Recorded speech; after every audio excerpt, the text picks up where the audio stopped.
அப்போஸ்தலர் 16ஆம் அதிகாரம் 25ஆம் வசனத்தை நாம் ஒரு வாசிப்போம். அப்போஸ்தலர் 16:25. நடுராத்திரியிலே பவுலும் சீலாவும் ஜெபம் பண்ணி தேவனை துதித்து பாடினார்கள். காவலில் வைக்கப்பட்டவர்கள் அதை கேட்டுக் கொண்டிருந்தார்கள். ஹல்லேலூயா. எல்லாரும் சொல்லுவோம் ஹல்லேலூயா. நடுராத்திரியிலே பவுலும் சீலாவும் என்ன பண்ணி கொண்டிருந்தாங்களா? ஜெபம் பண்ணி தேவனை துதித்து பாடினார்கள். அதை எங்க பாடினாங்க?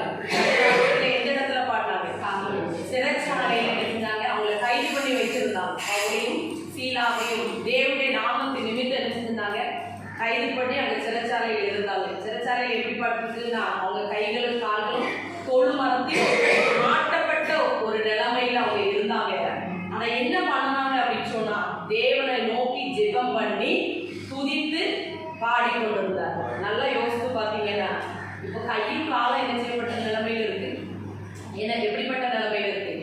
கட்டப்பட்ட ஒரு நிலைமையில இருக்கு. ஆனா கட்டப்படாத நிலைமையில இருந்தது அவங்க சரீரத்துல எது இருந்துச்சு?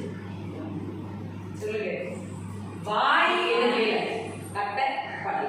கை கால கட்டியாச்சு, நெஞ்சாச்சு, கட்டைப்பட்டாச்சு. இப்போ எஞ்சி போய் சுவிசேஷத்தை சொல்ல முடியாது. இதே இது இவங்க அடி எல்லாம் வாங்கினாங்க.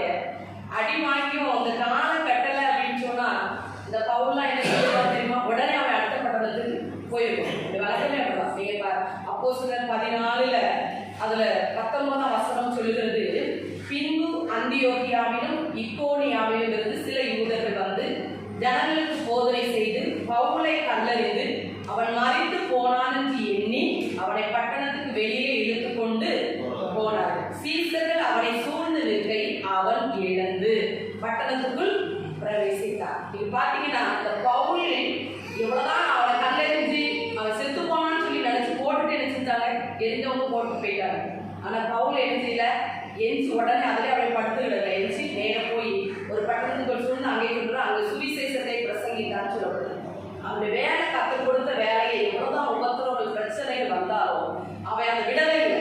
இப்போ போய் எழுந்து போய் என்ன செய்ய முடியாது? சுவிசேஷத்தை அறிவிக்க முடியாது. ஏன்னா என்ன செஞ்சாச்சு? காலை கட்டி போட்ட கை கட்டி போட்ட ஒரு சூழ்நிலையில அவர் இருந்தார். ஆனா இந்த வாயை அவர்கள் கட்டல், வாயை வச்சுல கட்டல். அவங்க அந்த வாயை பிரோஜனப்படுத்தி கொண்டாங்க. அந்த சிறைச்சாலையிலும் தன்னுடைய வாயை அவர்கள் பிரோஜனப்படுத்தி கத்தரை நோக்கி ஜெபம் பண்ணி துதித்து பாடினார்கள். அதுல நீங்க பாத்தீங்கன்னா காவலில் வைக்கப்பட்டிருந்தவர்கள் அதை என்ன செஞ்சிருந்தாங்கன்னா கேட்டு கொண்டிருந்தார்கள். இப்ப நம்மளா இருக்கட்டும், நம்மளை கொண்டு இப்படி ஒரு சூழ்நிலையில வச்சுட்டாங்க அப்படின்னு சொன்னா நம்ம பாட்டையை பாடிட்டு போய் யோசிச்சு பாருங்க, நம்ம வாயிலிருந்து என்ன சத்தம் வரும்? எல்லாரும் சிறைச்சாலைக்காரங்கெல்லாம் அவங்களோடு கைது பண்ணப்பட்டவங்கள என்ன சத்தத்தை அவங்க கேட்டுப்பாங்கன்னா புலம்புற சத்தத்தையும் அழுகுற சத்தத்தையும் கூப்பாடுற சத்தத்தையும் கேட்டுப்பாங்க. ஏன்னா நீங்க பாத்தீங்கன்னா பல அடிகள் முதுகெல்லாம் பிக்கப்பட்ட ஒரு நிலைமையில 2 பேரையும் அடிச்சு வச்சு ஐயோ நம்ம சொல்லுவோம் அம்மாடி இந்த சைடு திரும்ப முடியல, இந்த சைடு திரும்ப முடியல, பல வேதனை சொல்லி அம்மாடி ஐயாடி ஐயோ ஆண்டவரே என்னை காப்பாற்ற இந்த சத்தத்தை தான் நம்ம என்ன செய்ய முடியும்? நம்மளா இருந்தா அந்த சத்தத்தை தான் நம்ம போட்டிருக்கோம்.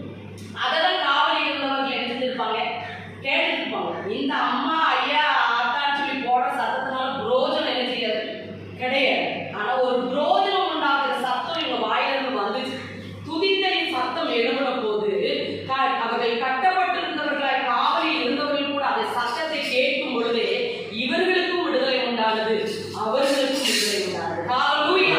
தேவன் சொல்கிறது அங்கே சடுதியிலே சிறைச்சாலையின் கதவுகள், சிறைச்சாலையின் அஸ்திபாரங்கள் அசைப்படியாக மிகவும் அதிர்ந்தது. ஒரு பலத்த ஒரு அதிர்வுடைய சத்தம். நீங்க வாசித்து பார்த்தீங்கன்னா சங்கீதங்களின் புஸ்தகம் 104ஆம் சங்கீதம் 32ஆம் வசனத்தை நம்ம ஒரு வாசிப்போம்.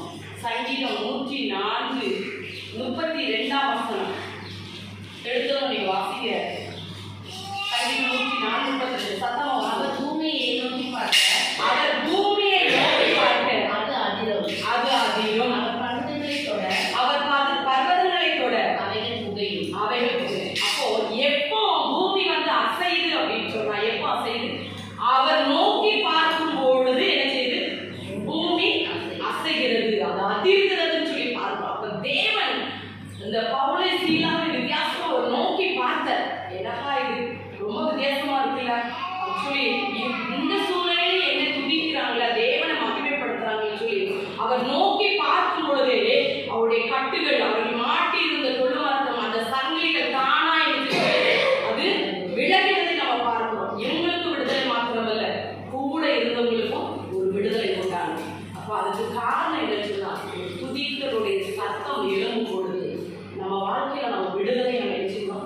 பெற்றுக்கொள்ளும். குடும்பங்கள்ல நம்ம ஒருவேளை சர்ச்சிலே குதிக்க முடியல, நம்மளால சொல்லிடுறீங்க. நிறைய சர்ச்சுகளில் பார்த்தீங்கன்னா இப்போ அந்த பிடிச்சி வச்ச புளியை போல தான் இருக்காங்க. ஜனங்கள் எப்படி இருப்பாங்க சர்ச்சுகளில்? பிடிச்சி வச்ச புளியை பார்த்துருக்கீங்களா? புளி எப்படி இருக்கும்? பிடிச்சி நம்ம வச்சோம்னா அது என்ன செய்யும்? அந்த வச்ச மேனிக்கே தான் அப்படி இருக்கும். அது வச்ச மேனிக்கே இருக்கிறது வேற. பார்த்துக்கலாம், நம்ம சைட்லாம் நிறைய இடங்கள்ல பார்க்கலாம். அது எப்படி நிப்பாட்டி இருக்கோ அந்த மேனிக்கு என்ன செய்யும்? அது நிற்கும். அது கண்ணு இருந்தும் காணாது, மூக்கு இருந்தும் முகராதுன்னு சொல்லப்பட்டது. அதுதான் அப்படியே நிற்கும். நம்மளாம் அப்படி இருக்கக்கூடாது. என்ன செய்யக்கூடாது? அப்படி இருக்கக்கூடாது. தேவனை நம்ம என்ன செய்யணும்? துதித்து ஆராதிக்கணும், மகிமைப்படுத்தணும். எந்த அளவுக்கு கலந்து இருக்கிறதோ பவுலும் சீலாவும் அதை நன்றாய் அறிந்திருந்ததுனால தான் அவங்க வாழ்க்கையில ஒரு மேன்மை, அந்த விடுதலை, தேவனுடைய நாமம் அவர்கள் மூலமாக அந்த சிறைச்சாலைக்காரருடைய குடும்பம் முழுவதும் ரட்சிக்கப்பட்டது. காரணம் என்னன்னா இவருடைய துதித்தலின் சத்தம். ஹல்லேலூயா. அன்னைக்கு புலம்பிக்கொண்டு நம்மளே கூட ஐயா ஆண்டவரே எனக்கு அந்த வேதனை, நான் இப்படி வந்துட்டேன், நீ நல்லவன் சொல்லி தேடி வந்தேன், நீ இப்படி செய்யணும் வந்துட்டேன். இதே கூப்பாடு சத்தம் இன்னைக்கு நிறைய கிறிஸ்தவர்கள் வீட்டிலே இந்த கூப்பாடு சத்தம் தான் கேட்கிறதே தவிர தேவனை உயர்த்துகிற சத்தம் எழும்புறது